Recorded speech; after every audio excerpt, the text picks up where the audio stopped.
Datang, Bang. Oh, apa? Ya, sayang. Saya ingatkan, lepas ni, apa kata kalau kita pergi tepi laut? Wah, satu idea yang baik tu. Kan? Dah lama juga, Bang, kita tak pergi tepi laut. Boleh juga tengok pemandangan suasana kat tepi laut tu. Tenangkan fikiran. Santai, santai. Di tepi pantai. Di tepi pantai yang indah. Kenapa kan? Lagu lagu abang. Gelilah lagu abang.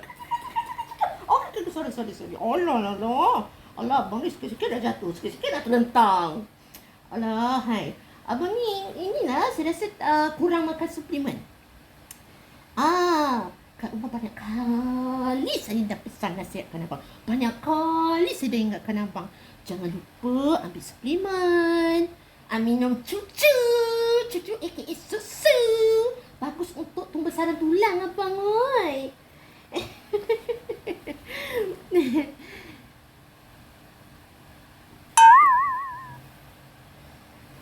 Berjaya!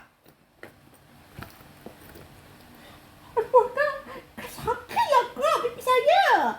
Kenapa? Kenapa kau tanya aku? Kau tanya aku kenapa? Amoy! Bukan main lagi Mata kau tu meliar terkenyit-kenyit dekat laki aku ni. Dasar betina gatal! Apa kakak-kakak? Sejak bila aku jadi kakak kau? Alah kakak ni! Alah kak! Mata saya masuk abu lah kak! Kepala otak kau masuk abu! Sudah lah tu!